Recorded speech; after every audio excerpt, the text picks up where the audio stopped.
आगे बढ़े आपको बताएं कि सरारी के करीबी गांव शाह अनायत बुखारी वासी शहीदुल्लाह देता जरदारी और वसायो जमाली वासी शहीद जोएब जमाली जो 18 अक्टूबर 2007 के साने कारसाद में शहीद हुए थे।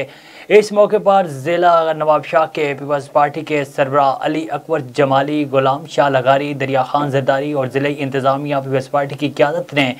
शहीद होने वालों की कब्र पर फूलों की चादर चढ़ाई और दुआ मांगी। इस मौके पर पीपल्स पार्टी सरबराह ने मीडिया को बताया कि 18 अक्टूबर 2007 का एक ऐसा दिन था जिस दिन अजीम लीडर शहीद रानी मोहतरमा बेनज़ीर भुट्टो जिला वतनी करके अपने वतन आई। फिर यजीद के पैरोकारों ने कराची, शरा, फैसल, कारसाज जगह काफिले पर हमला किया जिसमें मोहतरमा बेनज़ीर भुट्टो महफूज रहीं, लेकिन 150 के करीब जान निसार शहीद हुए थे जिसमें 500 कारकुनान ज़ख्मी हुए थे।